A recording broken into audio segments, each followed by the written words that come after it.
but that might not be the case for everybody.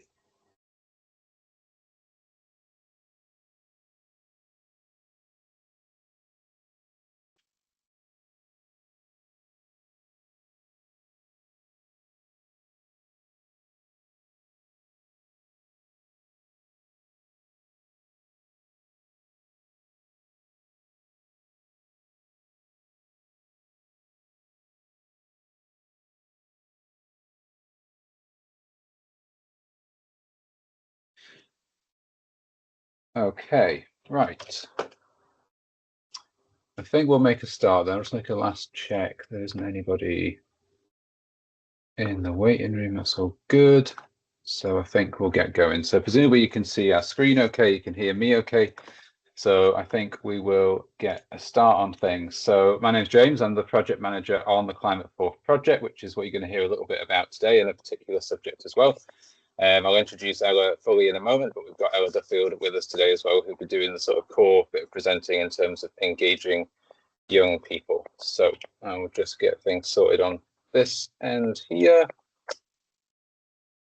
Go. So yeah, so welcome along to our Ask Me Anything webinar today. So as I say, that is focused on engaging young people, which we've been piloting in several different activities relating to that topic in particular on the delivery phase of the Climate Forth project. So our Ask Me Anything sessions are a series of lunchtime learning webinars. I'm going to share a list a little bit later with you in terms of the upcoming sessions that we have after this one as well, because we are running these throughout the project, sort of end phase now up to October of this year.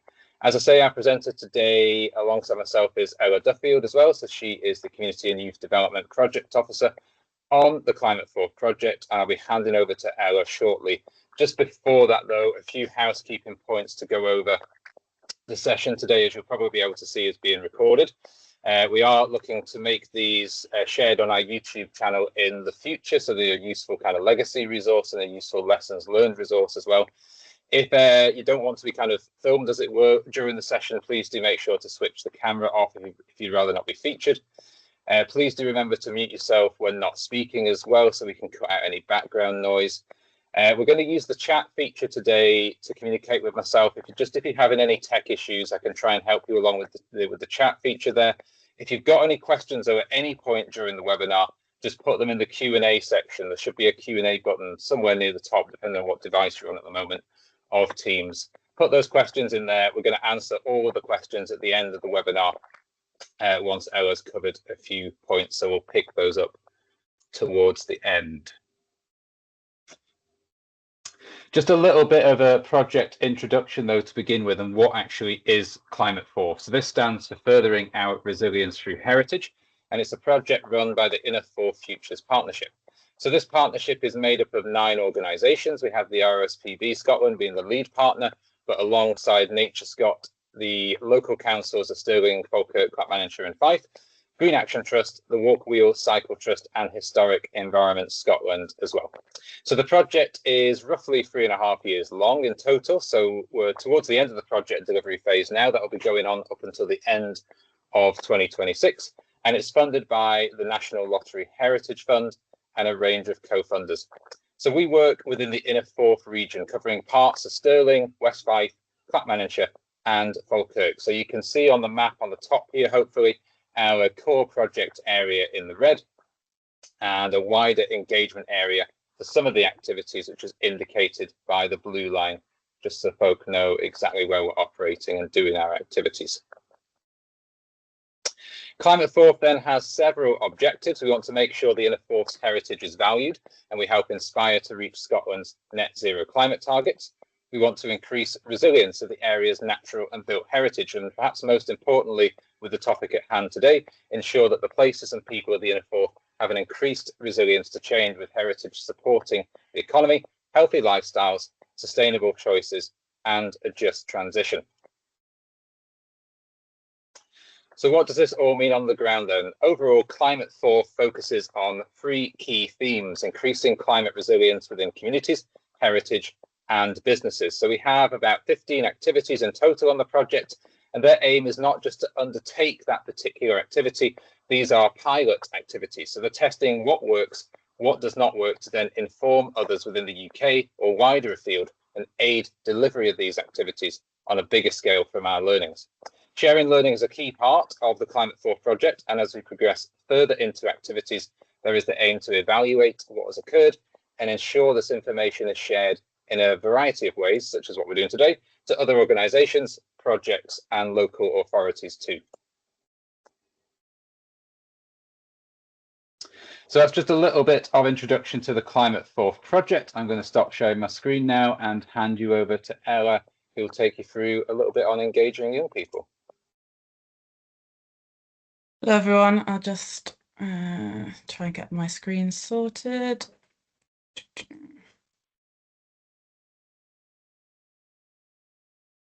Yeah, can you see that okay? Yeah, that's all good. Yeah. Perfect. Yeah, so today we're going to be talking a bit about a bit of my work, which is with engaging young people. So James has talked to you a bit through our project as a whole, but this is part of Objective 1 of the Climate Forth project, which aims to support the resilience of communities to climate and other change. So there's kind of, sorry, I can't see my notes there. Second, sorry. So this means kind of empowering communities to shape their local places, making the most use of local assets, kind of using natural built and cultural heritage to develop skills and build climate resilience. So part of this is local resilience planning, community group training, mix and match training for young people. And today I'll focus specifically on our Young Leaders pilot and our family focused outreach. So our Young Leaders, sorry, James. You all good?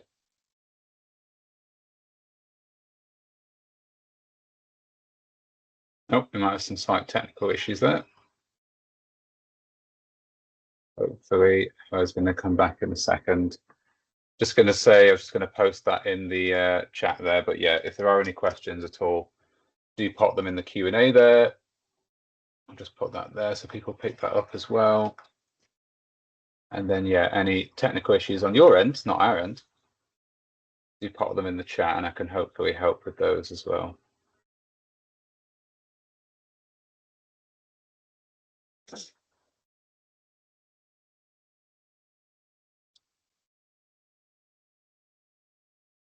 Hello, so sorry. It's had a Wi-Fi issue. Is everything? Okay. Can you hear me okay? Good? Yeah. Yeah, okay. you're all good. Okay, you're sorry. all good to go. Yeah. Brilliant. Okay. Yeah, so our Young Leaders pilot is aimed at engaging young people within the project area, specifically aged 11 to 25, so kind of quite a broad range. I'll talk a bit about some of our work later on with kind of younger people, so I think that's kind of more like 5 to 14. But this was kind of developed to recruit volunteers aged 18 to 25 living within the project area, who would kind of design and lead workshops with youth groups within 4 key communities. So the 4 target communities we're working in are Hawkill in Clackmannanshire, Flynn in Stirling, Bainsford and Langleys in Falkirk, and Kincardine in Fife. And the reason we chose these communities is because we have developed our local resilience plans with them back in 2024. So these were a series of community workshops, which kind of entailed consultations and created plans identifying which heritage assets were important to the communities, how these might be kind of impacted by climate change, and the actions that they could take in the future to make them more climate resilient. Oh, wrong side. And each of these communities now have £45,000 of funding going towards climate resilience projects. I won't go into too much depth here, but if you're interested in learning more, as James says, we've got future Ask Me Anything sessions. And I think this one is on the 16th of July, and it'll be held with Glick, who are the consultants who kind of helped run these sessions. So if you're interested in learning a bit more about that, then please do book onto those. But working with these local resilience plans as a basis, our Young Leaders developed 3 workshops to be run with youth groups. And the target age range for these youth groups was 11 to 17. And we call these kind of our young champions. And they kind of aim to give young people an understanding of the meaning of heritage in the area, kind of how climate change might impact them. And they ultimately were designing projects for a microgrant of £3,750 to go towards. So kind of making this a bit more digestible, and taking these kind of big ideas that we've done with communities and doing them on a much smaller scale, but still with kind of a significant amount of money going towards them. So I'm gonna kind of just go over the workshops in brief, give you a bit of an idea about what the young leaders designed and how they're run. But obviously, as James says, if you've got any questions and you want to go into more depth at the end, just pop a question in the Q&A. So yeah, session 1 was called Us in Our Place. And this was kind of aimed at developing an understanding of what the word heritage means. I think obviously that's a key part of our project, but especially even with our community groups and young people, it's kind of hard to really define what that is, and we didn't want it to be this kind of big buzzword. So that was kind of a whole workshop was focused on this. So we asked the young champions to identify initially what spaces and places were important to them. We kind of just identified it as what makes a place special, and what places are special to you. So activity 1 was a heritage game. So you can see on the left, there's kind of a mind mapping activity, a bit of a like matching game, and trying to get the young people to think about heritage not only as kind of your buildings and your monuments, but also less tangible things, which has kind of been a key part of our project. So more cultural heritage, so stories, kind of special objects, things like transport or footpaths that you maybe wouldn't previously consider. And then through that, they also had these little sheets, which you can see hopefully, asking what do you think is special in your area, and they could draw or they could write it, whatever they felt comfortable with. So on this one you probably can't see, but someone's drawn a picture of like an island, and someone else has drawn a war memorial, and they've written a bit about what things that they might want to do to protect these areas. And then following on from this, the young people created maps. So that's just one example. I think that was Kincardine in Fife, kind of identifying and annotating the places that they'd identified. And I also think this mapping exercise was quite useful for spotting new sites that they hadn't previously considered, and kind of things that were just more local and everyday, like their football path or the community garden.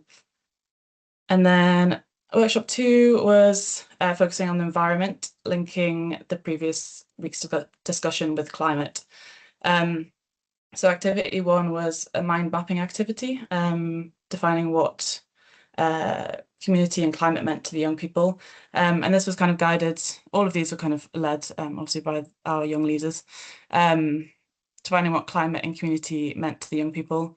And yeah, they kind of, young leaders guided this a bit to get them thinking about what is important to these young people specifically in terms of their sense of space, what groups are involved in, what they do every day, and also just kind of gathering a bit of their current understanding of climate, because a lot of these youth groups were in different settings. We worked with some primary schools, we worked with a Scouts group, we worked with just a general youth group in Alloa, so kind of seeing where they were at with the knowledge on climate. And then they were given these icons, which you can see in the bottom left. There was about 7 of them, depicting different climate change impacts, and kind of based on what their previous knowledge was, we kind of had a discussion about climate change, asking whether they'd experienced any of these before, if they'd seen it on the news, and just trying to make it a bit more normalized and digestible. And then we went on to whether they experienced any of them in their kind of special places or the places that they'd identified locally. And then we had this sheet on the right hand side with the 4 boxes, and the young people kind of got into groups and they could draw or write about their local heritage and special place, and kind of using the map from the previous session, and picking a spot that they wanted to focus on. And then they'd write about why the place was important to them, kind of really grounding, yeah, why why they chose that area and why they wanted to protect it, which climate change impacts could affect it. So kind of going back to those kind of mind maps and the icons to kind of spark that discussion, how we can protect the place and then the ideal future. So this was kind of all facilitated with the young leaders and myself and also the group leaders. And for some groups, they didn't need too much encouragement, but some groups obviously needed a bit more kind of inspiration behind that. And then finally, which I think was one of the most fun parts of the project, was workshop 3, which was where the young champions created posters to present why their project was worthy of the microgrant. So that's £3,750, which is already ready to go. It wasn't kind of as an ideal future. It was actually going to come into fruition. So they're tasked to explain why their special place was important to them, how it might be impacted by climate change, and what they wanted to do to protect it. So kind of using those sheets that they built on the previous week. And we really placed a lot of emphasis on why their action should be voted on. And we created a poster guide as well to support this. So you can see some of these photos of the posters, which are concarded, and they're really fun, and the young people really were quite engaged in this. And after this, the top actions that were chosen went to a vote, and this allowed group members to vote upon it, but also other young people in the area. So we're trying to get the input of young people in the wider community. And we trialed and tested a few different methods of voting to do this. Some of it was kind of ballot voting, so we just kind of printed out posters, and especially in schools, it's worked quite well, because the pupils kind of presented the projects to their peers in all of the projects, and kind of why they wanted people to vote for theirs, and sharing this with people who didn't necessarily take part in the workshops. And we used voting slips to get votes. But for youth groups, this was a bit more difficult, just to get to feel like they'd gotten a wide enough reach, especially if we were just working with quite a small group. So the group that we worked with in Alloa, which was Connect Alloa, used an online voting form and promoted this on social media. So you can see here, that's kind of an example of what the young leaders came up with. And it took you to a link on a form which showed the posters that the young people had created, with a bit of a specific breakdown of what actions they actually wanted to achieve. And this was really successful, actually. I think, especially sharing via Facebook and social media, where there's a lot more reach. I think a lot of youth groups, can engage more young people, families, getting siblings involved. That was really successful. But then on the right is just an example of the school setting with the ballot, which worked really well, because we had about 5 different classes come in, and the young people kind of presented their projects, and I think got a bit more understanding than if I had come in and just explained what they had done. So coming up next, I've kind of given a map, which I didn't create very well, but it gives you a good idea of roughly where the projects are happening. So the top projects that were voted on in each area, there's Gartmore Dam in Alloa, and the young people at Connect Alloa want to increase the biodiversity of the area, so doing some planting, things like that, and also hold some kind of educational sessions and signage to increase climate awareness in the area. Tully Allen Primary School in Kincardine, they are working to implement some planting and also create a food growing area. They kind of want to incorporate that, teach young people about cooking and sustainable cooking. In Fillin Primary School, they kind of had a joint draw in their vote. So part of it was Fillin Primary, and part of it was a park called Top Park, which is just next to the primary. And they're trying to implement some new planters, put some compost beds and pollinator plants, as well as getting some garden equipment. And they've been working with a local gardening group for this. And then in Langley's, we worked at Langley's Primary School, and their chosen place was Coo Park, which is a little area next to the community woodland at the north of their community. And they're looking to do some bird box making, kind of learning about how to encourage wildlife into urban areas, and do a bit of plug planting as well. So kind of part of these sessions is to think and reflect a bit about these projects and have some kind of shared learnings. And starting with kind of what works well in this project, I think it was kind of successfully a youth-led program at all levels. It was very much free rein was given to the young leaders to research and design and execute these sessions, with the guidance of us as Climate Forth and what we'd kind of previously learnt with the local resilience planning with the wider community. And many of the young leaders hadn't previously worked with young people around sessions in this capacity, so kind of allowing them to gain confidence in this field was a really key piece of feedback. But also they definitely learned important information about kind of safeguarding and compliance, and doing it through the RSPBs and official volunteering was really important, and they definitely gained a lot of kind of professional skills in that sense as well. The sessions were, the feedback was that it's quite successful in managing these kind of complex ideas around climate and heritage, and presenting them in a bit more digestible formats for young people. So through activities such as kind of the mapping and the poster creation, the young leaders led with these more visual ideas rather than things that were really information heavy, or like presentation heavy. And the young people were actively involved in making the decisions for the local area. So we saw them really advocate for their projects, and in the schools and groups, the classes who kind of designed the projects presented them to their peers, as I said, describing why the place was important and what their ideas were and what they should be voted on. And taking ownership for these projects was kind of key for the enthusiasm shown. And then, as I mentioned, in a similar vein, the online voting was something that was worked particularly well for us. And I guess something that we've learned is kind of incorporating this in-person element, and also leaning into social media and the digital benefits you can get from that, and reaching a much more diverse audience, because a lot of these groups can garner up a lot more reach with their audience than we can.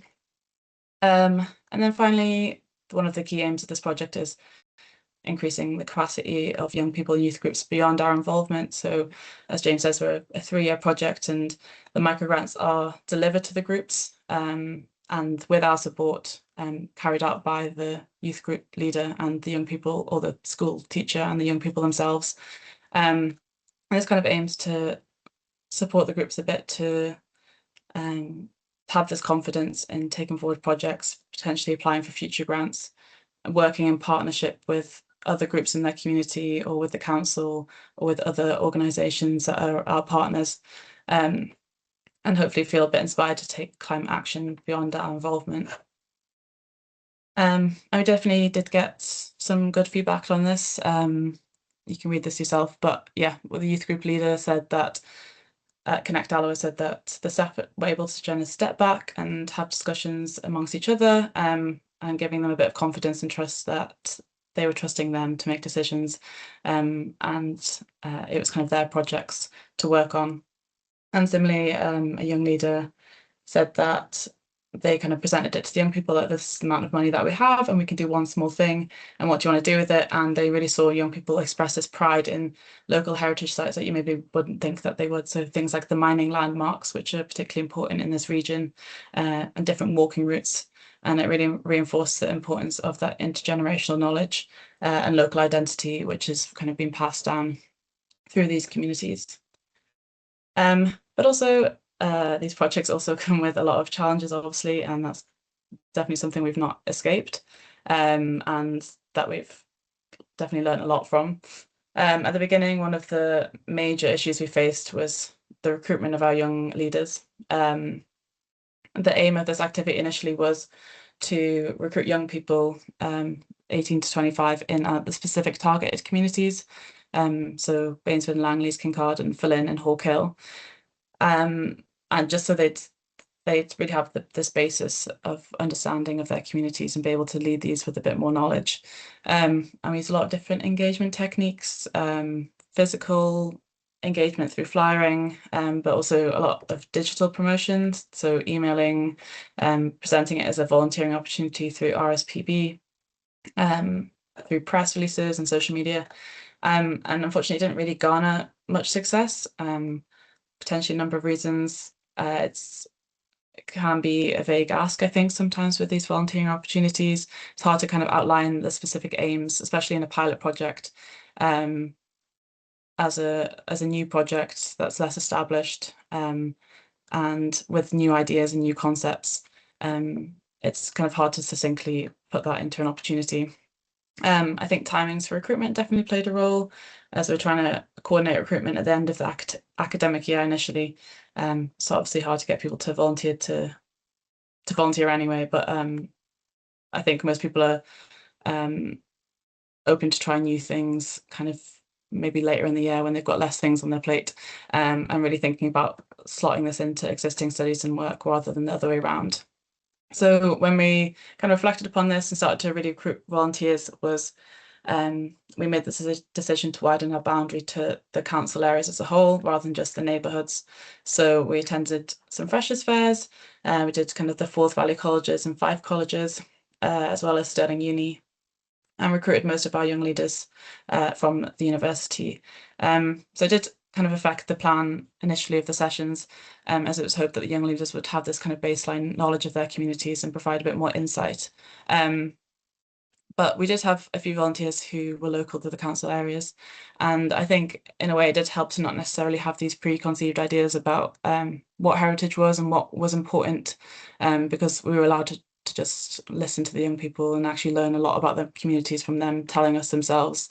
And obviously having done a bit of research and have some backup ideas if we needed to support and encourage those ideas was useful. But yeah, that's definitely something that we learned a lot on. And also age group. I think it's hard when people get out of formal education to know where exactly to target people who aren't in college or university. Secondly, capacity of young people and volunteering. I think, yeah, it's important to note the relevance of whether people are able to take on these projects. The young leaders largely were in uni, so their engagement very much depended on deadlines, kind of availability, living out with the core focus communities. And then also just the youth groups themselves. As many of you, I assume, maybe work in these fields or have engaged with young people or do voluntary work. It's just, yeah, definitely needing to recognise that people maybe don't have the capacity or desire to take on these projects beyond the workshop stage, even with our support. So, for example, one of the youth groups we worked with in Kirkcaldy were really brilliant and had some amazing ideas and made some of those really good posters that you saw, but they just weren't able to take on a project of a relatively decent size. And luckily, we were able to get in touch with the primary school, who were keen to take the project forward. But yeah, it's definitely something worth considering, really laying it out at the beginning or kind of discussing what kind of support they might need in advance. And then another factor to consider is kind of the structure in schools versus youth groups is something that I think the young leaders found and were able to adapt with, but maybe hadn't previously considered. That the formal setting in schools obviously works quite well, and the young people are already quite engaged in these concepts and in a learning setting, whereas I think kind of for youth groups, which are a space where a lot of people come to kind of relax and switch off after school, it's maybe a bit trickier to come in with these concepts of learning about climate and things like that. And whilst I do think there was a lot of like visual and fun elements of it, it definitely could have been tweaked to maybe have a bit more games or things like that. And then retention of young leaders in a similar vein, people 18 to 25, you're kind of moving around a bit, getting new jobs, moving away. So that's definitely something that we faced as well as a challenge. So recommendations or things I'd change or things that I think taking forward would be really useful. I would say incentivization is obviously really key, not necessarily taken for granted that people will be keen to volunteer, especially when your project isn't maybe very established. But I really think tying in skills and jobs to these roles and giving people an idea of how it will benefit them was really useful. We were able to support the young leaders with optional training, and we had a budget to go towards that. So tying in climate resilience to things that they were interested in. So some young people did kind of ecology online courses, courses with the National Youth Academy, ones on using social media for climate communications. So helping them to get to where they want to be beyond their period of volunteering with us. And I also think perhaps kind of if you have capacity to provide shadowing or mentoring within your organization would also be really beneficial in showing how these kind of skills that they're building will actually transfer into real life roles as well.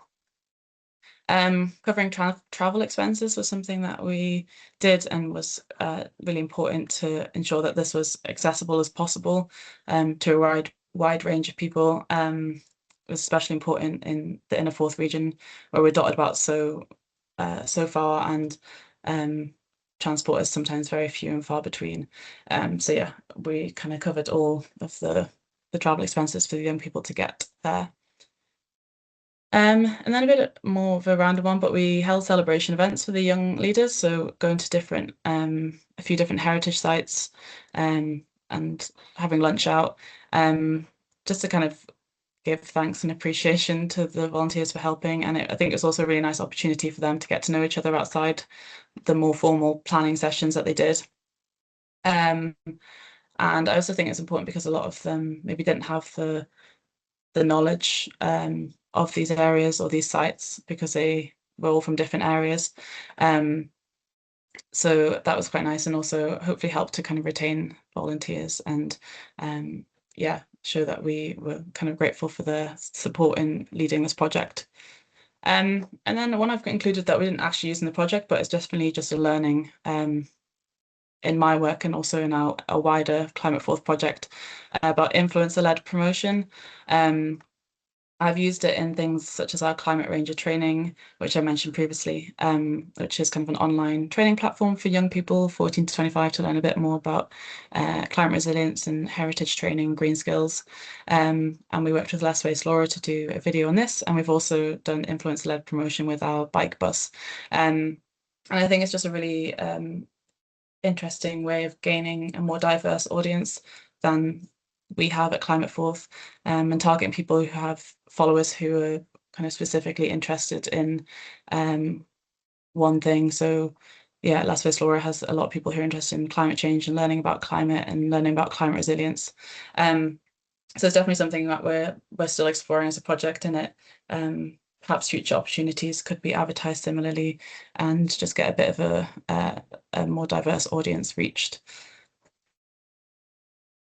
And then I'm just going to touch upon another activity, part of Objective 1, which was run by our project assistants at Climate Forth, which was our family-focused outreach, which is a programme at local heritage sites within the project area, with the main objective of supporting the resilience of local families to climate change through activities based at these heritage sites. So things like wetlands and woodlands or historic buildings. Mainly trying to increase access to the outdoors. They didn't really particularly have as much of a stringent structure as the sessions that I run, but just to try and get people to have this positive experience of nature and heritage through kind of fun, interactive activities, and also showing people what was on their doorstep. And like I say, a big element is having this long-lasting impact that goes beyond kind of our involvement with groups. So yeah, some really nice photos here that I thought was worth sharing. Some of the activities were things like pond dipping at different wetlands. There's also historical reenactments, so Roman reenactment there, which went down really well. Forest school, some beach combing in the bottom left-hand corner, in the bottom row, and then making kind of beach crafts at Blackness Bay. And these were really successful, providing a lot of different youth groups and family groups with an opportunity to access heritage that maybe previously was inaccessible. We provided travel and transport where it was possible, and young people were able to learn about wildlife. And a lot of the feedback said that it encouraged them to spend more time in nature beyond this, and think about going to some of these sites that were on their doorstep that they maybe hadn't thought of spending a day out at before. Again, there's also some obstacles. It was sometimes quite difficult to recruit groups for this. Again, with the voluntary nature of this, just fitting in with their capacity and their busy schedules was quite difficult. And we also aimed to, no worries, Paula. We also tried to reach groups kind of with additional needs and put a focus on that, and that proved quite difficult. And there's definitely a learning lesson about maybe kind of providing clear session plans which highlight accessibility considerations in advance. And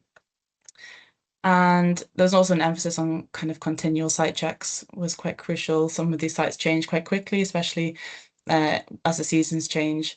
So just really being able to be adaptable for the youth group and who was coming along, a lot of people with prams, and young people who maybe needed access to kind of the toilet and things like that. So each session was just very much adapted to the youth group as much as possible and what worked well for them.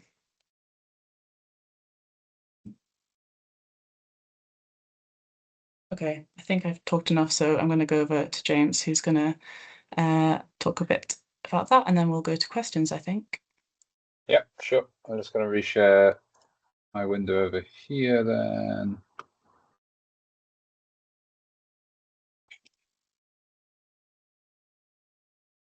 There we go.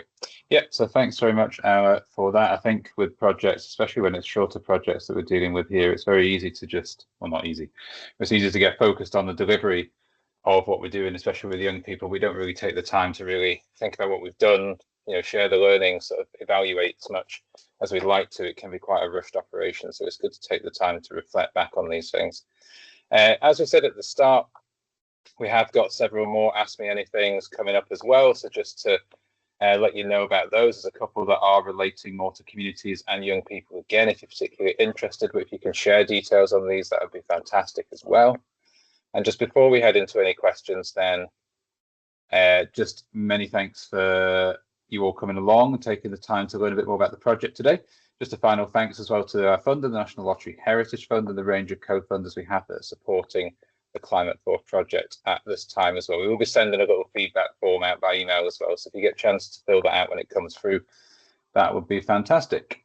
So what I think we will move on to, just in terms of time, so we have a fairly captive audience, I suppose, because we've only got the two of you in at the moment, so this is the opportunity to ask any questions that you may have at all, really, and we'll do our best to sort of answer them, whether it's about engaging young people, if you want to ask anything about the project. So you can type them in the Q&A box there if you prefer to type them up. If you want to unmute yourselves and ask, please feel free to do so. So are there any questions to begin with at all then?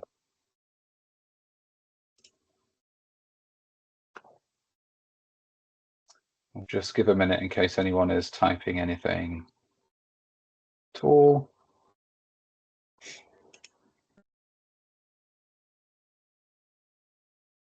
So please do just come in if you've got any questions at all. We did have some questions that were sent in by people who couldn't make it today as well.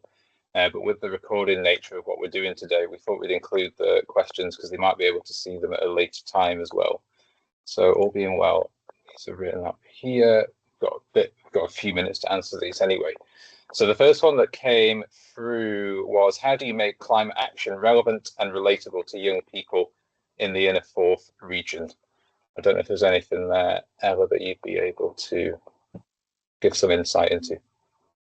Yeah, I think for this one, I guess just making the examples kind of close to home, and really showing, linking kind of local heritage in the Inner Forth to these ideas. So when we're talking about climate change and heritage and mapping, it was very much community based, and we tried to talk about climate impacts at a local scale and not necessarily focus on kind of big global issues, which I think are still important to focus on, but also just thinking about how it's going to affect you know, kind of your local pond or the dam or the community garden, and making it a bit more real and understandable without making it scary, you know, and kind of providing examples when we were supporting the young people with kind of small changes that they could make to do these projects was definitely quite valuable. Yeah, and I'd just add on to that, it was like, in terms of making it relatable, I would always say it's good to make things interactive, you know, take on board what the young people are saying, but make sure it's interactive as possible and people are getting to, especially young people, even more so, it should be in all sessions really. But especially young people, make sure that they feel involved and heard from start to finish with the sessions. But yeah. Yeah, definitely. Oh, I just muted myself. Sorry, we do have a couple more questions as well. Again, though, feel free to jump in if there's anything that's come up in terms of questions you'd like us to answer. I'll just, oh, I think there's something there. Sorry, it's just loading up and taking a long time to do so. There we go. Yes, so in terms of evaluation of the project. Yes, go ahead. Oh, okay. Sorry, is it you just loading up Sarah's comments? Yes, yeah, it's just coming up now. Yeah, yeah. So in terms of evaluating the project, then, so there's a few different ways that we're doing that. Obviously, we'll have like project evaluation reports for each of the activities. We have activities that span communities, heritage, businesses, active travel as well. Each of those will have an evaluation report that's written by project staff, which I think is really useful to get, because obviously these are pilot activities. These are the staff who've gone from start to finish of working out all the things that seemed easy that weren't easy, the opportunities that crept up, the things that really worked well that we maybe didn't think were going to work well, and vice versa.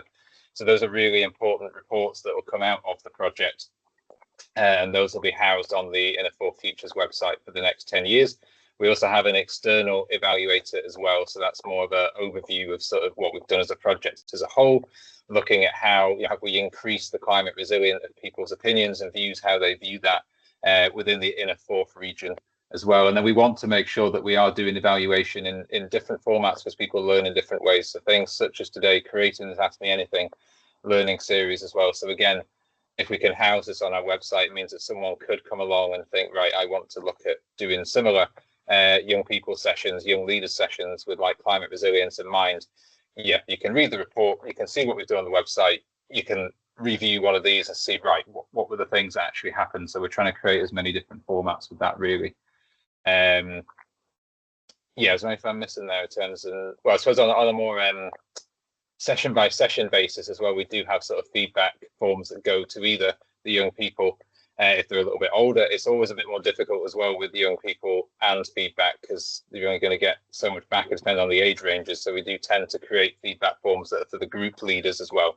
And the benefit that we have with being a slightly bigger project and having that external evaluator is that we have conducted and are going to conduct more case studies with youth group leaders as well. So we have our external evaluator kind of sit down with them on a Teams call or a phone call, whatever else it may be, and kind of have a chat with them about their experience, what it's meant for the young people, where are they now a few months on, 6 months on down the line, what's changed with the actions that we've maybe talked about or we've funded to make sure they have a more climate resilient space.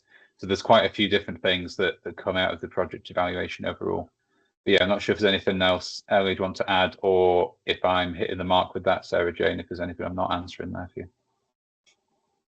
Yeah, I think, yeah, that's all right. And I also would say the actual projects themselves, the youth groups will be writing up a little kind of report as well, and just maybe a bit more like storytelling, like what they've done, and a bit less kind of like data driven, and with some photos of their experience, which hopefully will be kind of a nice wrap up as well of the projects as well. And then, yeah, second question here, do you work with any universities to link with climate change research? No, it's the short answer to that, basically. It is a little bit tricky for us all to understand, and especially when we're talking to people who are new to the project as well.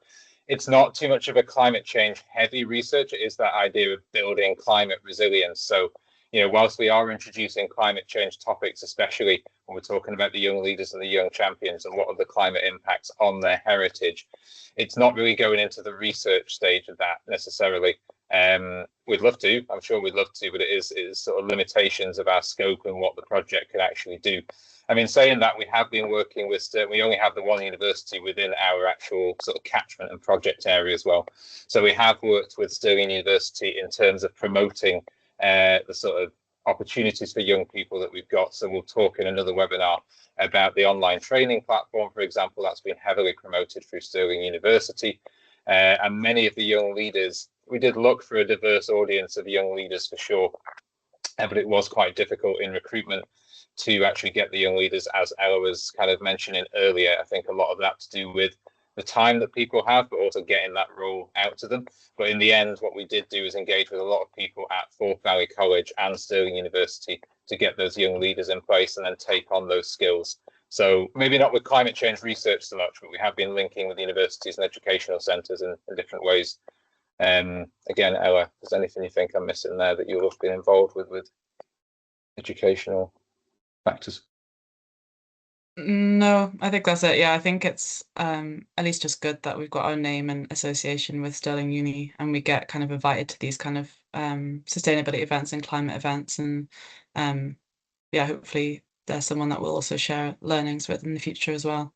But yeah, again, I think, yeah, it's definitely just capacity and project time, which I'm sure you might be aware of. Yeah. Yeah, it's always the case, capacity. Okay, I think I'll just do a last call then if there's any questions that want to come through, because we are just a touch over time at this point. Just in case anybody is typing up anything, just a last thank you for coming along today. Hope you've enjoyed it. Hope you found it educational and informative. As I say, we have got more coming up till October as well. So any help in sharing news on those, if you want to come along to those as well, then the sign up is via the email there as well, and you can search for those online. Otherwise, I shall wish you both a very good Friday and a good weekend ahead. And yes, if there are any final questions, do send them in. Otherwise, we'll let you guys go, and many thanks for coming along. Yeah, thank you so much for joining. And yeah, please, obviously, if there's any questions or things to share and learnings, feel free to drop us an email. Yeah, we'll pass that on as well. Yeah, thank you so much. Okay, thanks both. Bye.